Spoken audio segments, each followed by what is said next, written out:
motivated me was just a sense of taking something that's been extraordinarily powerful in the world that kind of moves people and advances their skill and appreciative inquiry, and think about ways of reaching people that would never have an opportunity to come face to face, even regardless of COVID. I mean, to create something that can reach around the world. So I think that was a huge motivator for me. And also just the opportunity to play with new ideas, new ways of creating something. And I think from a personal point of view, to work with this amazing team on something that all of us had a certain skill set around, and we brought those skill sets together to make kind of whole cloth of the project. So it was pretty amazing, just kind of playing off of each other's ideas as we were doing that. When COVID came along and disrupted all of our lives and all of our plans, the opportunity to ensure that what we do in these appreciative inquiry facilitator trainings, and to work alongside so many amazingly talented people to take what we do and ensure that it would remain available to people through one of the most challenging times in all of our lives, was certainly too good to pass up. I knew it would be an experience for learning and for growth for me and for the organization. And hopefully, through that experience of wholeness, each of us, depending on the other, lending the best of what we had to offer, would create something that was greater than the sum of its parts. I would say there were a couple of things that motivated me. One was certainly, I can't ever say no to Kathy. She's wonderful. And it was such an exciting opportunity. The creativity of the group and the respect that I have for all the members of the core team was really inspiring to me. So just being able to, in some way, contribute was really exciting. And I think for me too, I was at a point where I needed some hope too. I mean, with COVID going on and seeing so much happening that kind of made us feel a bit powerless, it enabled me to kind of say, yeah, this is important work. I don't think there's anything more important than the work we do in appreciative inquiry. So it inspired me to try to look around and lift up others if I could. For me, wholeness played into this in the way that we capitalized on each other's strengths, recognizing and feeling safe to bring forward your ideas, to know that somebody was going to help fill in the gaps. We were moving into an unknown space for each of us in some particular way, and into someone else's expert space in some particular way. One of the things that I took away from this experience, and especially when we are bringing in wholeness into our conversation and our dialogue, is when you do that invitation. And what I remember and thinking back to is that when you invite people, somehow you have all of the right people in the room. When you open it up and the energy, and people can see the vision of where we might go. And even if not, even if they're curious and want to be playful and they want to have fun, and the curiosity, I think, is what probably drew many of us in, is how could this be? If we're able to talk about it, play with it. And I think our very first meeting was so joyful.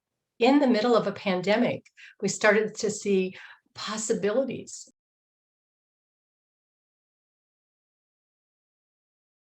The succinct answer is that we valued each of the skills. I think that notion of we all brought in different strengths.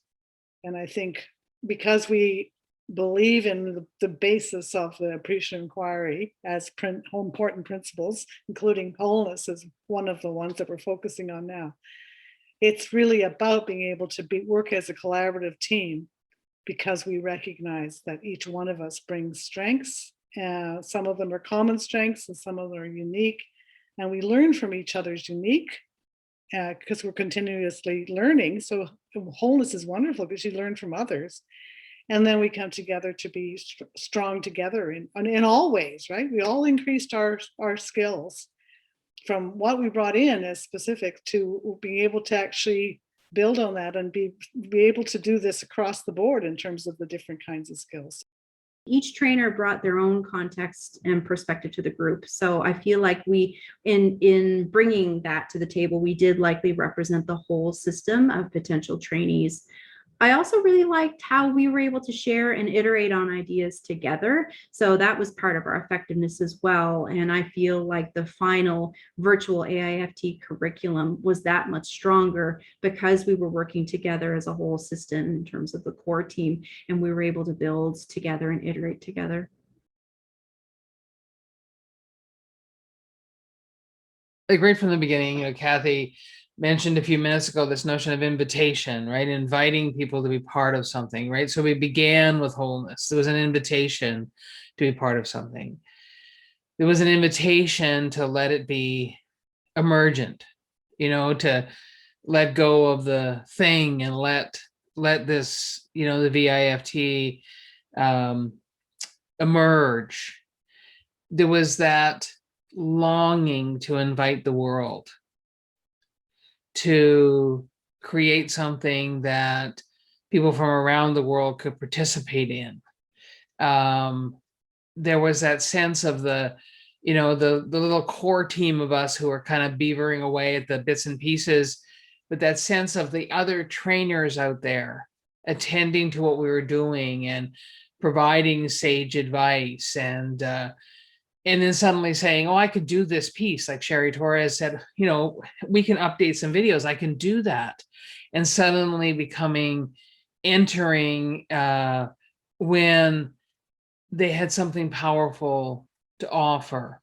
And so I think at every kind of level, the wholeness kind of expanded and contracted in ways that were needed within the project. But we always kept in mind this idea, this longing to create something that felt like it might be community around the world, that we can invite the whole to participate. And I think that vision powerfully allowed us to practice wholeness in the creation of it, but to hold that idea in our mind that the world might possibly be able to find sanctuary and community inside something that we created together.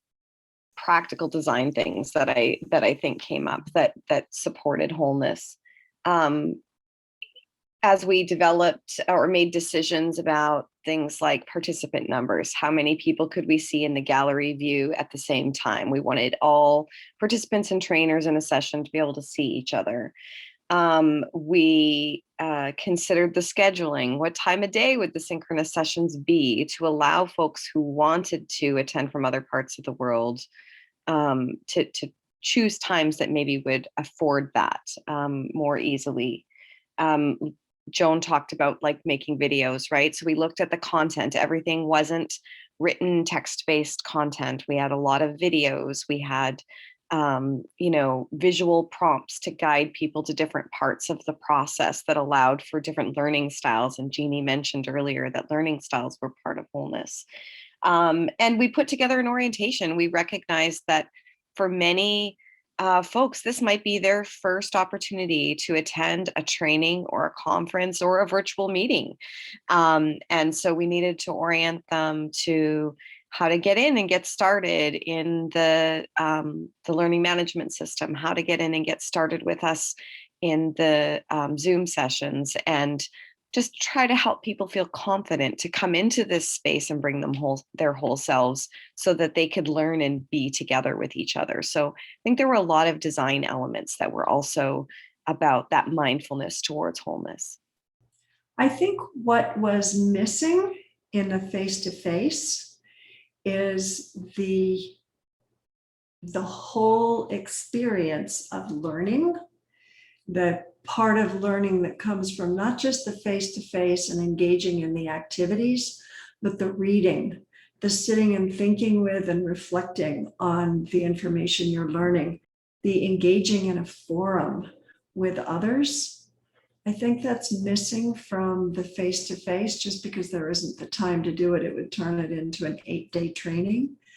I think wholeness around all of the teaching modalities and learning modalities has shaped a vAIFT to be an even richer and probably more affirming training for people. A highlight of this experience for me has been having the opportunity to work with people around the world in the development of this project. And I think prior to the pandemic, even though appreciative inquiry brings people together, I felt as if a lot of practitioners, facilitators, consultants, coaches, they all operated independently of one another. And it wasn't until the pandemic occurred that I felt or I saw people coming together because there were strength in numbers. And how can we come together during this unusual, unprecedented time and lift each other up? So being able to have the opportunity to meet extraordinary people, participate in this groundbreaking project has just been a career highlight of mine.